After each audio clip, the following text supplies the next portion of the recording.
Creo que ahora sí se ve, sí se puede visualizar. Lo que Bien, ahora tenemos sí. es, gracias, muy amable. Lo que tenemos es el indigenismo, jóvenes, ¿ya? Ahí está el temario, como siempre ustedes pueden observar. Ahora voy a encender mi cámara, no se preocupen un momento, ¿ya? Eh, Tenemos a Ciro Alegría con El mundo es ancho y ajeno, José María Arguedas con Los ríos profundos. El contenido necesariamente ustedes ya saben cómo trabajamos con el contexto histórico, los antecedentes y las zonas, y luego vamos a pasar ya tranquilamente a lo que serían los expositores, ¿no? Los expositores de, por ejemplo, de cada zona. Ciro Alegría al norte, José María Arguedas al sur. Ahora, vamos al contexto histórico, ¿no? Miren, el indigenismo, jóvenes, es una corriente que, como ustedes pueden apreciar en la PPT, ha tenido expresiones en diversas áreas, en diversas áreas. Claro, aquí estamos mostrando, por ejemplo, en la política, los partidos políticos, y cuando también hablamos de los gobiernos, hicieron uso del discurso, de la reivindicación del indio, de la defensa del indio, el amparo del indio. No solo el gobierno de Leguía, también fue el gobierno de Belaúnde y luego el gobierno de Velasco, con la reforma agraria. También, bueno, no está, hay otras expresiones artísticas, hay otras expresiones artísticas.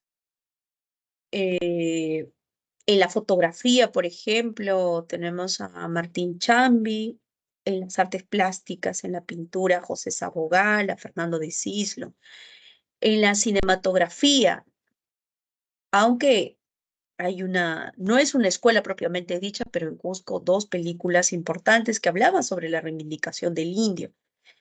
El debate ideológico también tenía como tema esencial la reivindicación del indio.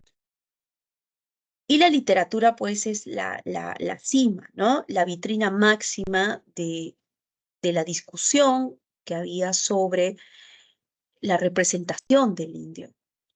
Ahora bien, había discusión en las ciencias sociales, por supuesto. Ya José Carlos Mariátegui había planteado que la esencia del ser peruano es lo indígena, lo andino.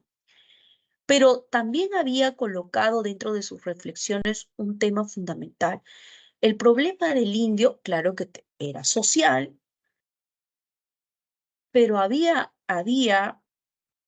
una dimensión económica, ¿no? El problema también económico, el despojo de la tierra. Ahora, esa idea de José Carlos Mariátegui se concreta con la novela El mundo es ancho y ajeno. Entonces, la reflexión sobre lo indígena y lo indigenista sí estaba presente. Y hay una ligazón de esta corriente indigenista con la realidad histórica, cultural. Es la única corriente que tiene manifestaciones importantes en todos los ámbitos de la realidad, como ustedes pueden apreciar. Y siempre hubo polémica. Hay reflexión y siempre se mantuvo una polémica, pero no una polémica vacía, sino fructífera. fructífera. Y, y pese, por ejemplo, a las visiones paternalistas, han sumado a estos debates, a estas reflexiones, Manuel González Prada, Clorinda Mato de Turner, Mariátegui, y no solo eso, sino que habían proyectos políticos en torno al indio. Mariátegui, por supuesto, que acotó mucho más, porque como ya les había comentado, habla de este verdadero problema del indio. Ahora, y como ya también les había advertido, en la literatura es que esta corriente es que luce ya una trayectoria más compleja, más significativa. Entonces, cuando hablamos de los antecedentes, debemos recordar a Manuel González Prada y a Clorinda Mato de Turner. Y vamos a nos vamos a detener un momento en los dos primeros autores, ¿correcto? A ver, recordemos un poco. Dice visión paternalista sobre el indio. Manuel González Prada, Páginas Libres, 1894, y Clorinda Mato de Turner, Avesín Nido, 1889. Es decir que cuando hablamos del indigenismo, debemos ir hasta estos señores, a Manuel González Prada y a doña Clorinda Mato de Turner. Ya. Con ellos iniciamos. Son los precursores, ya. Pero, ¿qué pasa? Ustedes ven aquí al costado, dice, no conocen la intimidad del hombre andino. Claro, Manuel González Prada y Clorinda Mato de Turner retratan al indio desde fuera, desde fuera. Ellos no están dentro. No conocen al indio en su totalidad, no conocen al indio en su entorno. O sea, por lo tanto, ellos retratan desde fuera. Y como tienen una visión paternalista, también tienen estereotipos. O sea, lo que ellos retratan es un estereotipo, un modelito, una figurita del indio, ¿no? O sea, lo que ellos retratan no tiene sustento real, ¿ya? Basta que ustedes recuerden a los Yupanqui. ¿Se acuerdan de los Yupanqui? Los Yupanqui de Ave sin Nido tenían que ser protegidos, tenían que ser amparados por los marín. ¿Quiénes eran los marín? Los criollos. Si los marín no los amparaban, ¿sí? Parecían huérfanos estos indígenas. Ah, pero eso no queda allí. Significa que los criollos eran los únicos llamados a resolver el problema este de la explotación. Pero cuando no pueden los marín, ¿alguien más puede? No. ¿Se acuerdan? Los marín se van. Y todo queda como antes, como si nada hubiese pasado. Pero los Yupanqui podrían integrarse con sus pares y luchar. No. ¿Qué le falta? ¿Qué le falta al indio? Clorinda Mato de Turner y Manuel González Prada hablan de educación y de virtudes cristianas, por supuesto. El día que el indio tenga virtudes cristianas y educación, entonces sí va a poder enfrentarse, ¿sí? Va a tener dignidad y va a poder enfrentarse al yugo que lo domina, a los hacendados, a los gamonales. O sea, no puede. ¿Por qué? Porque es alguien que necesita protección, es como un hijo, un niño, un inútil. Esta visión es indianista. Eso es indianismo. Es una visión romántica del indio. Has idealizado al indio. Conoces del indio lo que has leído en las crónicas, ¿no? Eso está sesgado, por supuesto, y aunque no lo digas, crees todavía que el indio es exótico, que el indio es un ser raro, que el indio es, vamos a decir, es salvaje, semibárbaro, pagano, ¿no? Ahora, estos señores, Manuel González Prada y la señora Clorinda Mato de Turner, no es que eran malos, no son perversos, no.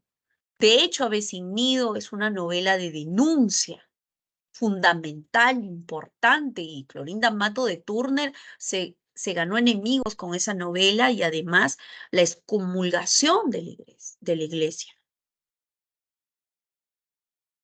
Imagínense las familias aristocráticas del momento que son muy religiosas, muy católicas y que ven esta novela. Así que todo bien con Clorinda Mato de Turner, solo que esta mirada, esta visión paternalista lo ubica como un antecedente junto a Manuel González Prado. Pero ojo, esa flecha que ustedes observan allí, hay dos flechas, ¿no? Dice, no conoce la intimidad del hombre andino. Ok. Vamos ahora a inicios del siglo XX. Inicios del siglo XX, los escritores, los autores ya tienen un retrato que parece copia fiel de los documentos, de los estudios. Es un retrato realista del indio, pero ojo, retrato. Entonces tengo el punto de partida, 1920, con la publicación de cuentos andinos de Enrique López Albújar.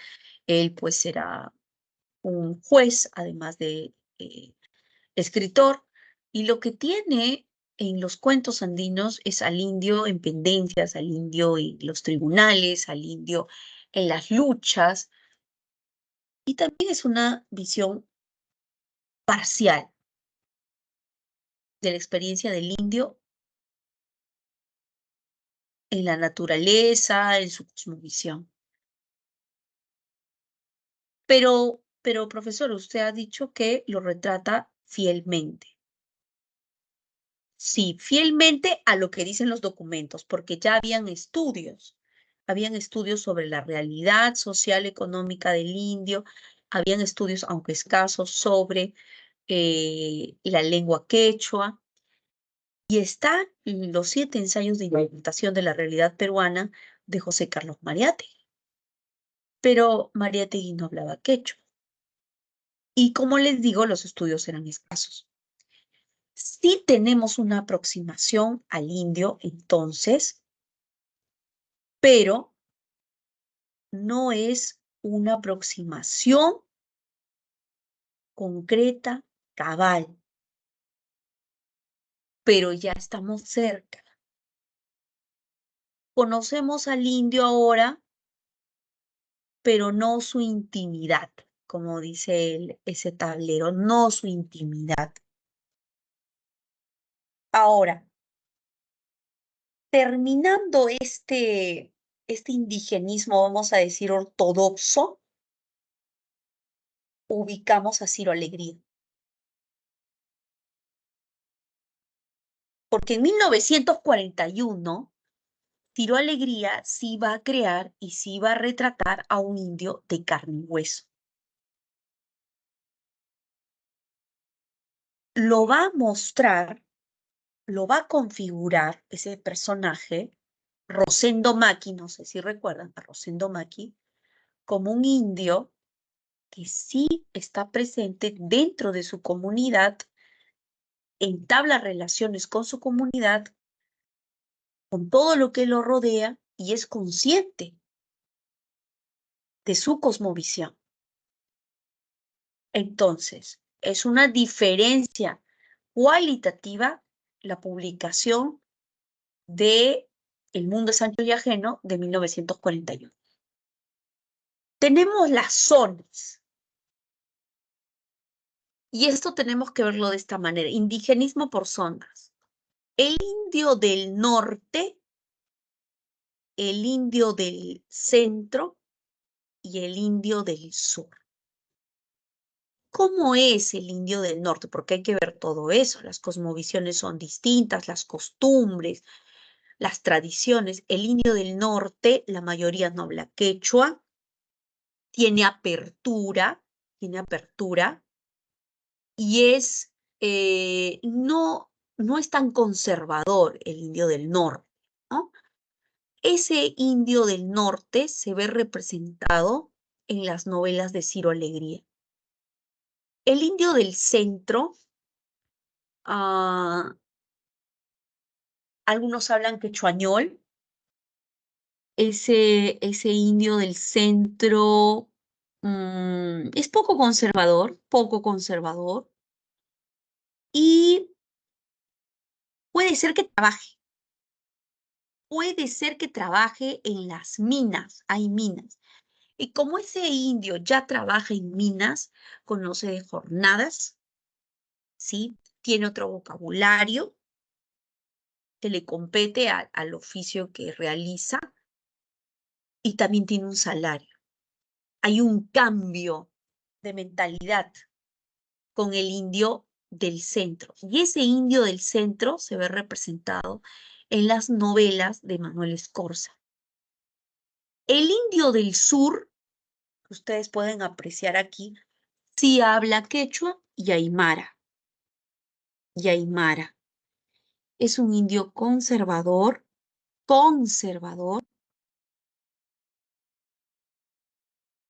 y que está relacionado profundamente con sus costumbres y sus tradiciones, ¿sí? Y está representado en las novelas de José María Arguedas.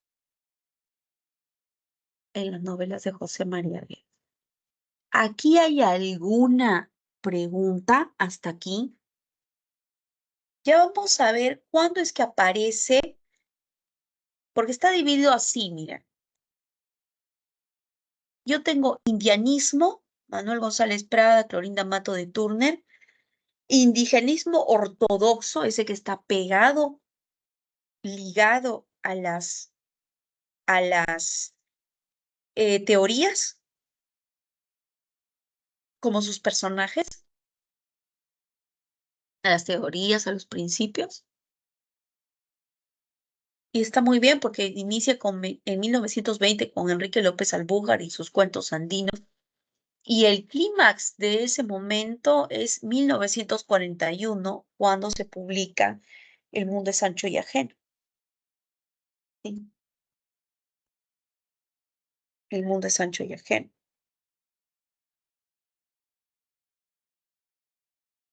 Y lo último, la última etapa del indigenismo que ustedes podrían anotar es el neoindigenismo. El neoindigenismo, voy a colocarlo aquí, aunque lo vamos a también a tratar. El neoindigenismo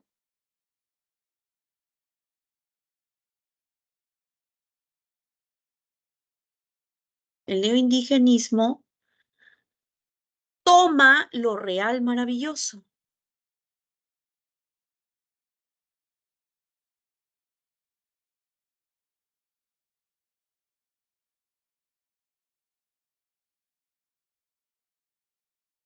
Es decir, magia, mito y milagros.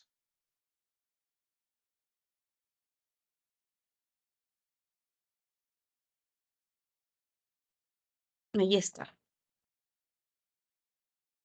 Neoindigenismo. ¿Se acuerdan este término acuñado y además también explicado por Alejo Carpentier, lo real maravilloso? Eso, lo real maravilloso es una visión, una visión en donde la magia, mito y milagros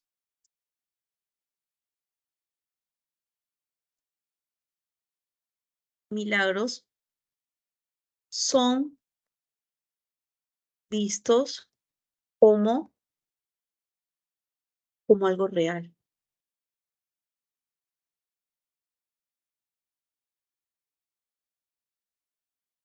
Entonces, cuando hablamos de José María Arguedas, decimos, sí, claro, ahí está esta visión de lo real maravilloso andino, lo que no hizo Ciro Alegría, ¿no? Ciro Alegría describía eso, pero no lo había insertado en su totalidad. Cuando Alejo Carpentier, no sé si les comenté, cuando Alejo Carpentier viaja a Haití para no hacer una novela o un documental, y tiene que tomar testimonio a los haitianos, a los descendientes de los esclavos.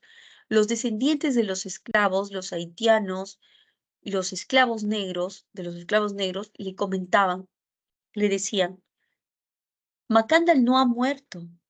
Macandal hizo metamorfosis, se fue, pero regresará, porque este tiempo, este mundo se tiene que voltear. Al ver que estas mentalidades estaban llenas de lo real maravilloso para contar una historia, entonces decide cambiar de formato y escribir una novela. Nosotros también tenemos lo real maravilloso andino. Recuerden nuestro Incarri.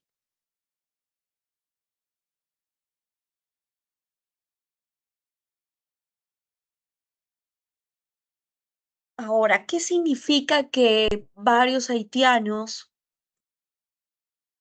le hayan dicho esto a Alejo Carpentier? ¿Significa que están locos? ¿No es válida su filosofía? Sí es válida, pero es la visión que tienen los vencidos.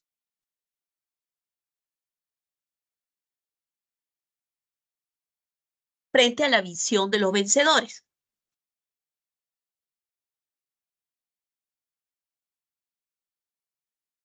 Bien,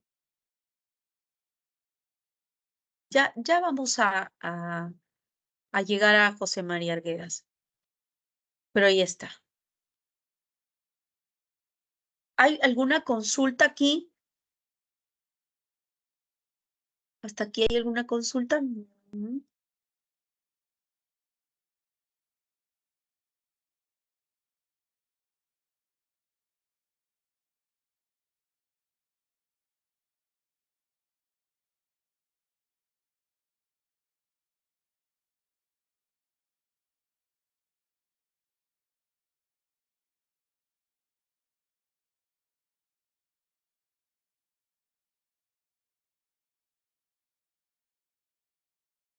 Bueno, si no hay consultas, entonces continuamos. Hasta aquí. Vamos con Ciro Alegría y El mundo es ancho y ajeno. Eh, Ciro Alegría ya tenía novelas importantes, si ustedes revisan la separata. Este escritor que, que nace en la provincia de Huamachuco, ya tenía novelas importantes, o sea, ya se sabía de su pluma con La Serpiente de Oro, con Los Perros Hambrientos. La Serpiente de Oro había ganado un premio de una editorial importante chilena y en La Serpiente de Oro la Serpiente de Oro en realidad es el río Marañón y en esa novela se narra pues la vida de los balseros en el río Marañón. Y Los Perros Hambrientos, ya de 1939, tiene un segundo premio de una editorial también chilena llamada Zigzag. Ahí sí nosotros, y esa es una novela que sí leí completa en el colegio, me daba tanta pena porque trataba sobre la sequía en la región de la sierra. Y, y la sequía torturaba no solo a los hombres, sino también a los animales.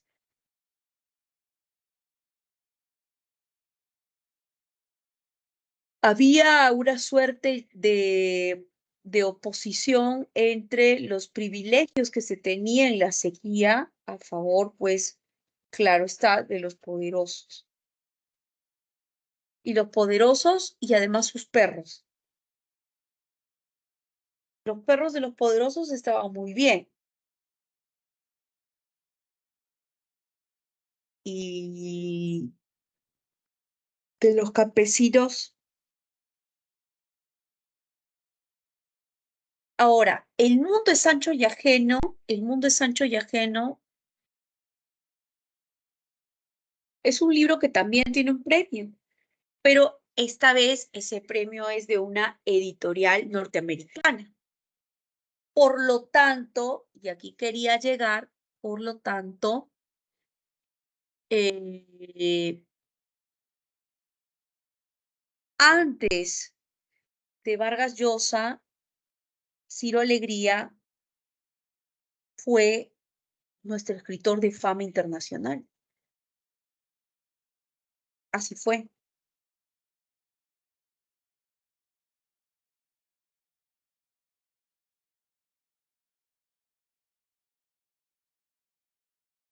Por eso, mientras en otros lugares teníamos a Doña Bárbara, Don Segundo Sombra, nosotros no teníamos una novela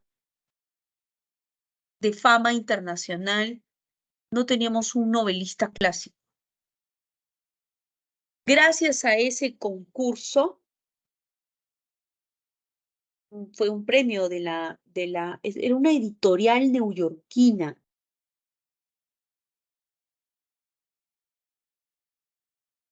Y es ahí donde, con la participación de Ciro Alegría, se llega pues a la cima, ya a la cima artística del indigenismo.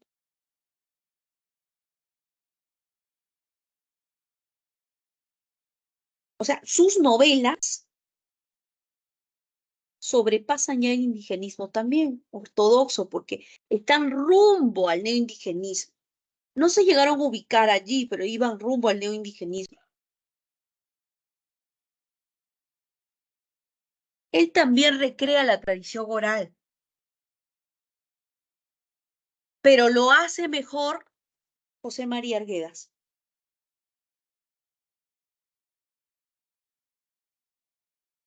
Y me van a disculpar la comparación.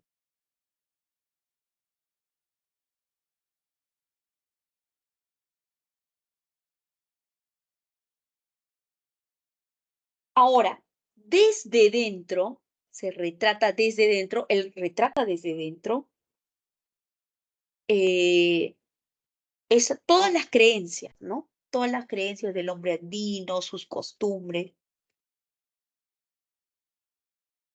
Pero no falta el debate, ¿no? Como ustedes el debate, porque es un tema polémico, siempre se ha debatido si esta novela se encuentra entre la óptica andina o lo occidental.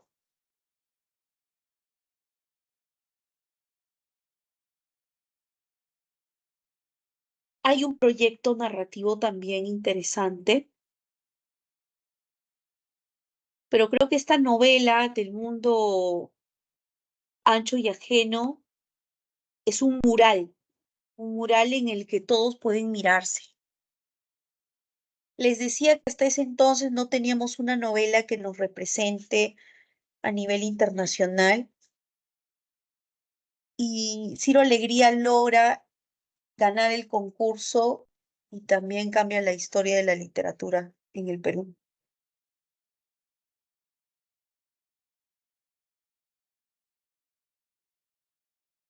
Tenemos aquí, ahí ya tenemos, antes de eso,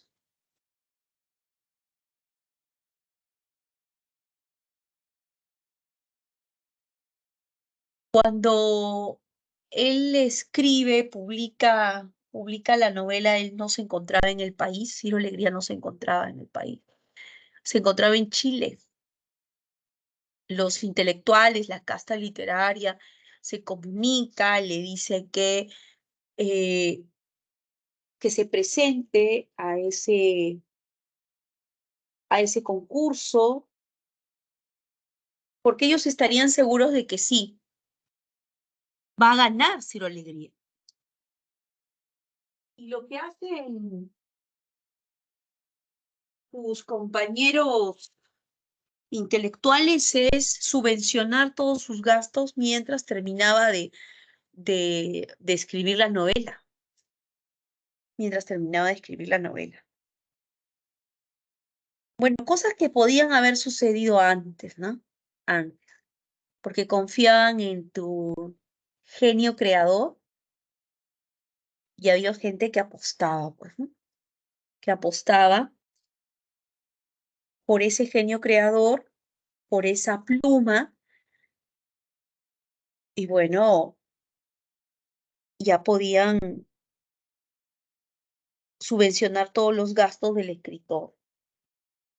Como les digo, él ya tenía 2 novelas premiadas y por eso fue la confianza que se tuvo en él para que pueda ser el representante.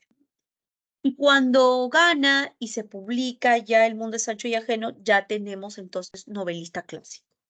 Así fue, ya tenemos novelista clásico. Ahora sí pasamos a El mundo es ancho y ajeno. Esta frase del mundo es ancho se repite constantemente en la novela, sobre todo cuando están en los tribunales. Pero vamos por partes. Después vamos al título porque se va a entender luego. ¿Qué cosa es el gamonalismo? ¿Qué cosa es el gamonalismo? Porque el gamonalismo está presentada de manera opuesta a la comunidad andina. La comunidad andina, primero, es una institución que se parece mucho al ayllu. La comunidad andina es una institución en la que se practican los principios de reciprocidad, cooperación, colaboración. Y entonces el indio no necesita ir a ninguna hacienda porque en la comunidad se siente digno,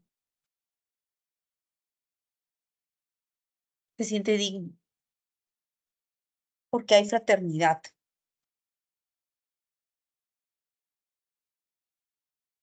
El gamonalismo, en cambio, es un sistema de poder. El gamonalismo es un sistema de explotación de los indios. En qué consiste? En que el gamonal toma las tierras de los comuneros, toma las tierras de los comuneros y se apropia, despoja de sus tierras a los campesinos.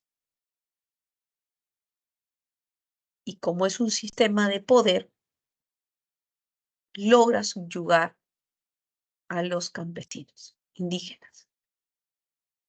Y bueno, decir que los tiene bajo su cargo y que les da un trabajo es mucho decir, porque en realidad los indios viven en condiciones extremas de trabajo, en las haciendas.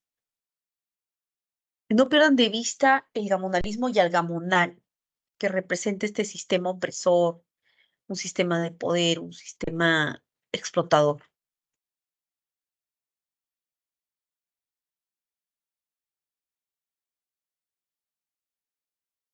Bien,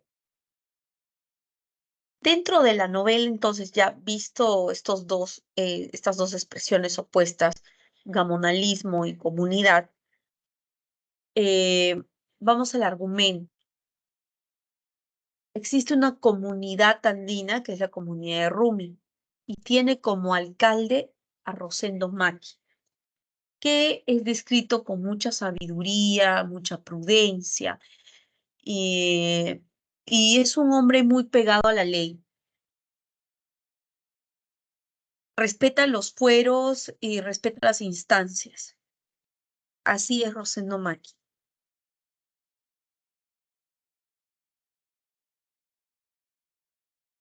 Bueno, Rosendo Maqui es el alcalde de Rumi, de la comunidad de Rumi.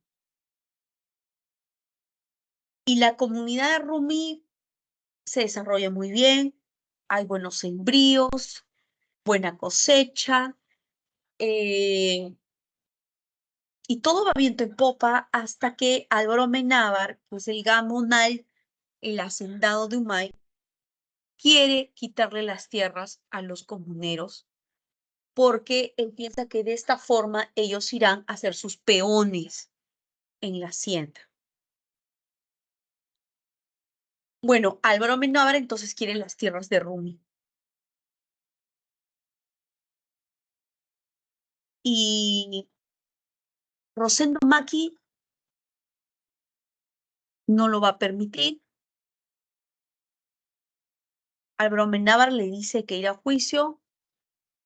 Bueno, entonces nos vemos en el juicio. Ahora Rosendo Maki sabe que tiene que lidiar, pelear con el señor Álvaro Amenábar, que de pronto quiere sus tierras y dice que tienen los linderos y eso lo va a demostrar en los titulares, en los tribunales. Bismarck Ruiz, es el abogado, bueno, ustedes ya saben ese apellido, Bismarck Ruiz, es el abogado que van a contratar los comuneros.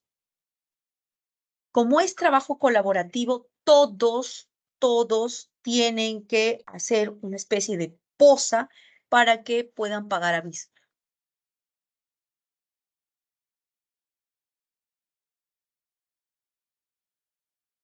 Pero Bismarck ya ha sido comprado por Álvaro Amenábar. Bismarck le juega chueco a la comunidad, también paga a los operadores de justicia y finalmente el fallo sale a favor de Álvaro Amenábar. Álvaro Amenábar quiere despojar de sus tierras, le dice, váyanse, el mundo es ancho, ¿qué cosa quieren aquí?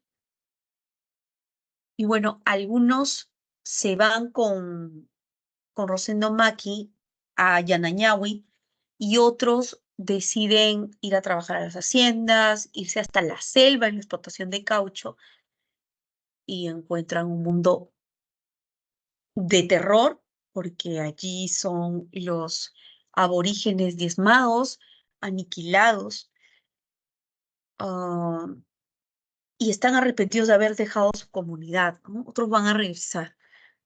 Pero ¿a dónde quiere ir Rosendo Maki ahora que ha perdido las tierras, pero piensa apelar? Él se va a Yanañahui. Varios lo siguen. Yanañahui es una zona agreste. Ahí está, los comuneros se mudan a Yanañahui. Rosendo Maki muere en la cárcel. Bueno, una vez que se instalan en Yanañahui, que es un lugar, como les digo, poco favorable para la cosecha, para el cultivo, lo que hacen es tratar de sobrevivir en este lugar por las condiciones y, y además le van a hacer frente a este problema de linderos. No se van a presentar, ¿sí? A una apelación, a una apelación. Les dije que Rosendo Maki conocía de leyes.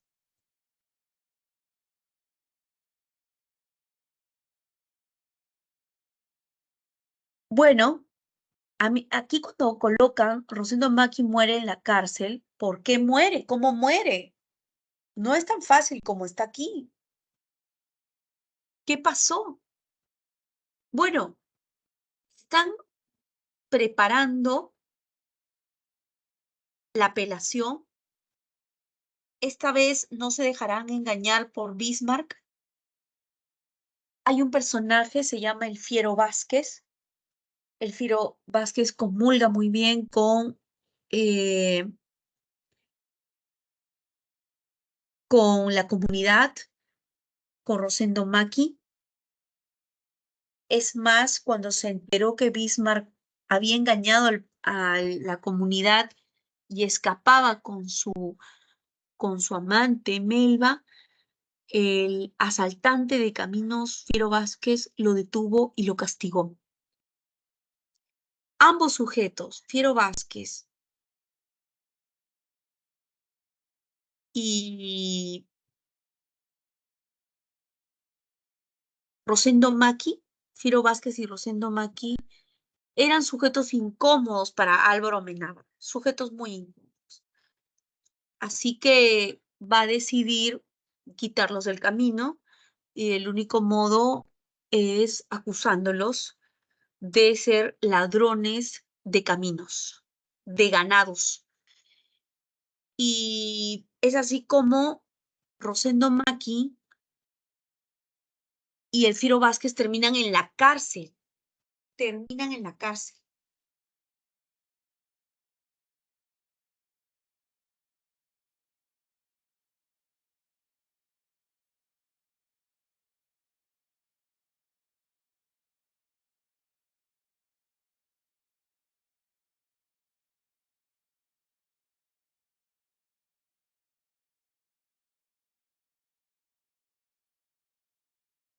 Terminan en la cárcel y el Fiero Vázquez le plantea escaparse juntos, irse. Mira, Rosendo, tú me caes muy bien, y le tengo un cariño a la comunidad. Sí, soy un ladrón de caminos, estamos injustamente en la cárcel, yo me voy a escapar más tarde. Ven conmigo, te ayudo. ¿Y qué le dice Rosendo Maki? No, yo soy inocente y tarde o temprano voy a tener que salir de aquí. Además, tomarían represalias contra mi pueblo, mi comunidad. No, vete tú. Así que se va, el Fiero Vázquez escapa y luego llega la Guardia Civil, la policía, golpea brutalmente a Rosendo Maki y Rosendo Maki termina muerto. Murió en manos de la policía.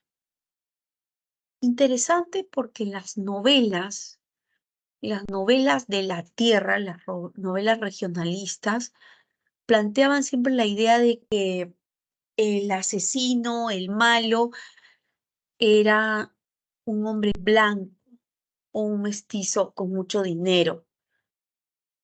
Pero aquí quien asesina a un peruano es el propio gobierno.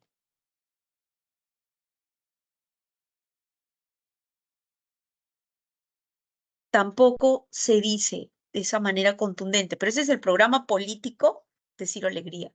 Es el programa político. Muere Rosendo Maki por eso, que no se ha dicho aquí, golpeado por los policías violentamente, y llega después de mucho tiempo de ausencia a la comunidad Benito Castro. Benito Castro es en la novela la representación de la modernidad.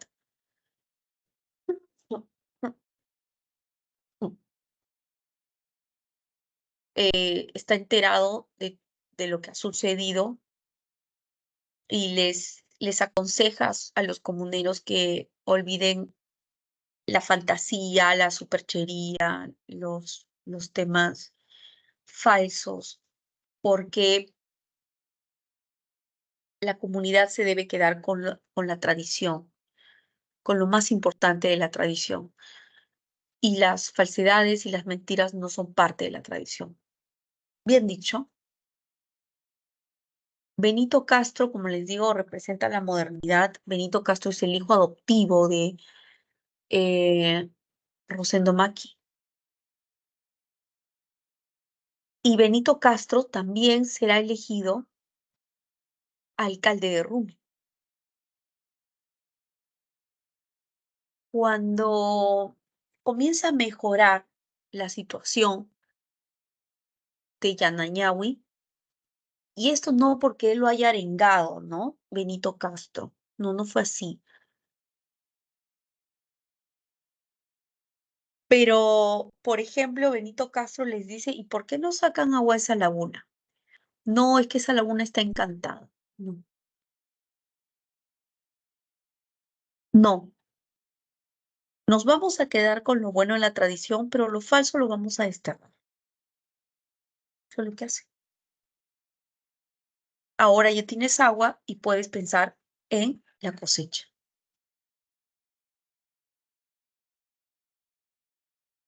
Y le empieza a ir mejor a la comunidad. ¿Qué hace Álvaro Amenábar? Ahora quiere las tierras de Yanañahui.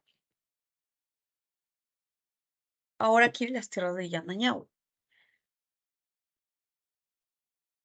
Benito Castro se entera de esto, habrá otro juicio de linderos y Benito Castro dice no.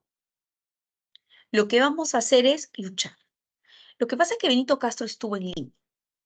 Benito Castro sabe leer y escribir. Contaminación. Benito Castro estuvo en el ejército. Benito Castro viaja.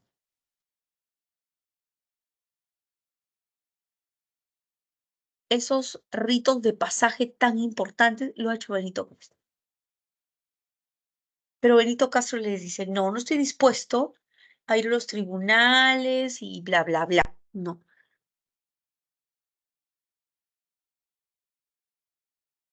Y Benito Castro les dice, defendamos nuestras tierras. Vamos a luchar con lo que tenemos. Les entrega armas a los comuneros. Si no luchamos, tendremos un segundo despojo de tierras.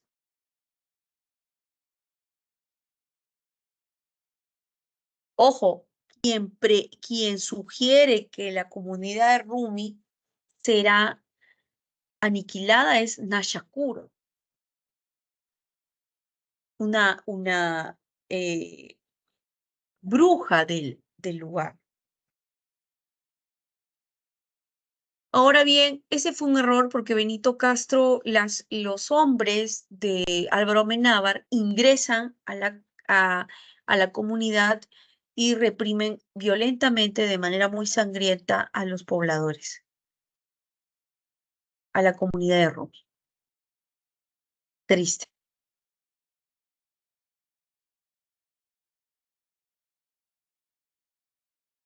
Ahí están el tema central, la lucha por la tierra. Yo les dije que lo que hace Ciro Alegría es concretar su espacio político, su proyecto político. La comunidad como espacio de fraternidad. Solo en la comunidad, la sabiduría popular, la sabiduría que tiene Rosendo, la justicia al servicio de los gamonales. Eso lo va a decir Rosendo también. La corrupción de los funcionarios. Sí. Y el comentario es valora a la comunidad campesina como un lugar de solidaridad. Condena el feudalismo tradicional que liquida a las comunidades. Increíble que el propio gobierno liquide a una comunidad que le da dignidad al indio. Increíble. Vamos entonces a José María Arguedas.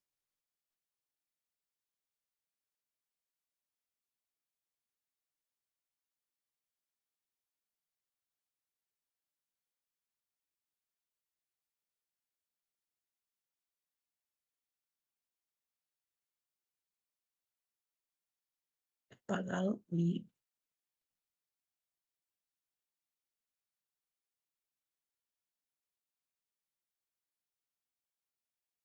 Ya. Con José María Arguedas iniciamos el neoindigenismo. ¿Por qué? Porque hay un marco importante y es esa categoría que les expliqué al inicio, lo real maravilloso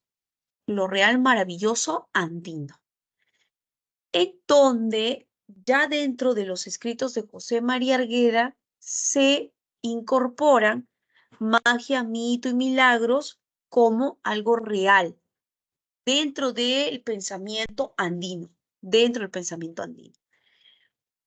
Este hombre en realidad tenía dotes para lo que estaba haciendo, porque había estudiado antropología en San Marcos, sabía quechua, cantaba en quechua, era poeta en quechua, imagínense. Y la idea de conocer una lengua es también saber sobre su pensamiento. Y esto quiere decir que Arguedas no defendió al indio. Arguedas, Arguedas no amparó a ningún indio. Arguedas habla como indio. Esa es la diferencia entre Ciro Alegría y Arguedas. Mientras Ciro Alegría está representando una copia fiel, porque se quiere reivindicar la figura del indio, Ciro Alegría habla como indio. ¿Qué tenemos? Tenemos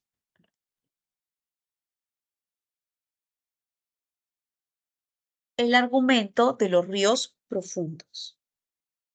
El argumento de los ríos. Interesante porque en esta novela el protagonista es Ernesto, un niño que viaja con su padre, con su padre. mm, Esta novela ha sido publicada en 1958, pero viaja con su padre porque su padre no tiene un trabajo estable. Su padre no tiene un trabajo estable, entonces tiene que seguirlo. Pero no es que esto le guste al padre de Ernesto. Igual se lo lleva siempre. Tienen un familiar rico que se llama el Viejo, lo van a ir a visitar. Mientras hacen el recorrido por el Cusco y mientras su padre le comenta los mitos, las leyendas, eh,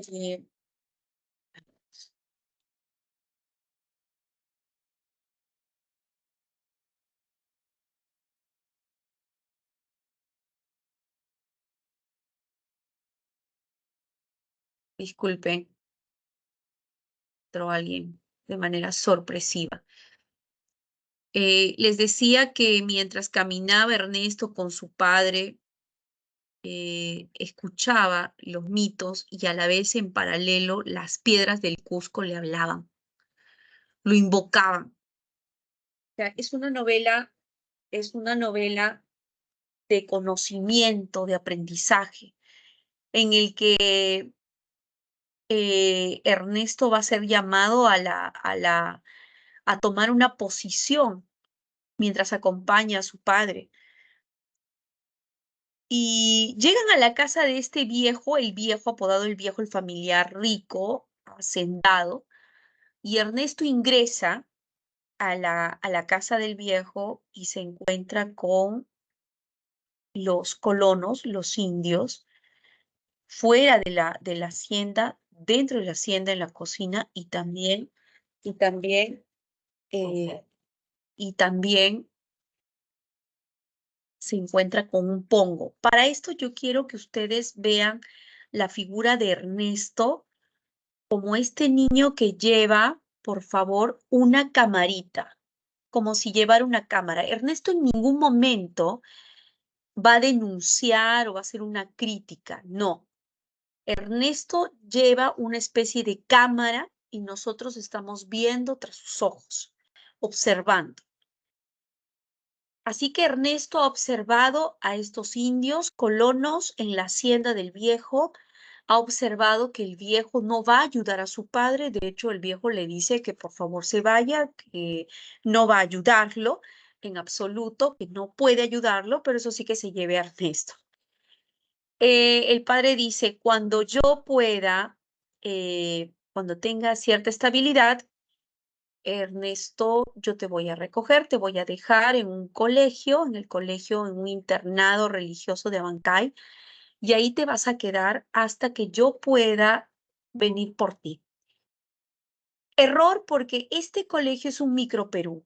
En este colegio hay violencia, hay racismo, hay clasismo, hay desigualdad, los alumnos más grandes se aprovechan de los pequeños, abusan de los pequeños. Hay una mujer llamada Marcelina, que es una OPA, le dicen la OPA Marcelina, o sea, la tonta, o puede ser la demente, la loca Marcelina. Ella está allí dentro de la escuela, de esta escuela religiosa, ayudando en la cocina, pero también Ernesto ha visto que sale por las mañanas de muy madrugada de los cuartos de los curas. Eso es lo que sabemos nosotros como lectores. Ah, mira, esto es lo que sucede, sale del cuarto. No dice más, Ernesto. Pero nosotros sabemos qué está pasando, ¿verdad? Ya lo sabemos por ave sin nido también. ¿Mm? Sí, seguramente estaba limpiando los cuartos de los curas, la Opa Marcelina. La Opa Marcelina es abusada sexualmente por también los estudiantes más grandes. Solo el momento en que todo esto se disipa, las diferencias, las desigualdades, los abusos se disipan es cuando un estudiante, un compañero de Ernesto, lleva un zumbayu. Zumbayu es un trompo, lo hace bailar y todos están dentro de ese momento mágico porque en el zumbayu hay un bailarín, un lajla, un brujo, y tienes que pedirle de manera muy fervorosa tu deseo. Y el lajla depende mucho de cómo se lo pides y qué le pides. El lajla te puede hacer caso, ¿sí? Y puede cumplir tu deseo. Siempre que baila el zumbayu, el trompo, entonces Ernesto pide con devoción que regrese mi padre, que me saque de aquí, por favor. Hay dos puntos importantes para el aprendizaje de Ernesto. El aprendizaje en lo que se llama justicia, igualdad, equidad. Dos puntos que siempre preguntan. El primero es, lo voy a colocar, un momento, voy a correr la diapositiva. El primero es la rebelión de las chicheras. En las chicherías se necesitaba sal. Las autoridades dicen no hay sal, pero la sal está en la casa de los hacendados. Los hacendados tienen sal, los gamonales tienen sal, el pueblo no tiene sal. Bueno, las chicheras, encabezadas por doña Felipa, van, toman la hacienda y sacan la sal, ¿sí? Allí acompañando a las chicheras en este acto de rebeldía, de valentía, de justicia, está Ernesto. Y Ernesto está aprendiendo. Ernesto está a favor de las chicheras y Ernesto nos dice, qué bien que ha sucedido esto. Tomaron por asalto las haciendas y sacaron la sal para las chicherías. Ernesto va emocionado, le cuenta esto al padre Linares, que es el director del colegio en Abancay, y le dice, y estuve allí, fue toda una aventura. ¿Y qué hace el cura Linares? Lo golpea y le dice que hizo mal, que casi casi es el cómplice de los ladrones, que irá al infierno, en fin. Primer punto, entonces, que también le sirve de aprendizaje a Ernesto. ¿Quiénes están a favor de las chicheras? ¿Quiénes están al otro lado de la orilla? Luego hay una peste, y la peste de la tifus mata a muchos en Abancay. La Opa Marcelina muere también. La Opa Marcelina, de hecho, se aparece como un fantasma. Ojo, no pensemos en el fantasma europeo, este con sábanas y huequitos aquí, por favor, sino el fantasma de lo real maravilloso, ¿no? El que pena lo real maravilloso andino, magia, mito y milagros, ¿ya? Y se aparece y está volviendo locos a aquellos que abusaban de ella. También eso lo está viendo Ernesto con sus ojos, simplemente sus ojos de espectador. Pero Ernesto habla siempre con el río también, con el río Pachachaca. Y entonces los colonos han tomado la plaza. Los colonos, los indios han tomado la plaza porque los indios quieren que cese la peste y el único modo en que cese la peste será con una misa. Le piden una misa al padre Linares. Linares se niega a hacer la misa porque seguramente los indios no merecen misa. Pero los indios saben que va a cesar la peste si hay una misa. Miren ustedes ese pensamiento mítico real maravilloso. Ay, no sé qué tiempo es. A ver, discúlpenme. Uy, ya, sí, discúlpeme, usted ya sabe lo de mi reloj. Ahí tienen las claves, por favor, las claves. ¿Cómo termina? Se va. se va, deja Bancay, pero con la firme convicción que ya aprendió que esos dos eventos importantes marcaron su integridad, marcaron su ética. Bien, ahí tienen las claves. Muchas gracias. Nos vemos. Todavía nos falta 2 semanitas, así que por favor resistan, ¿no? Nos vemos. Cuídense.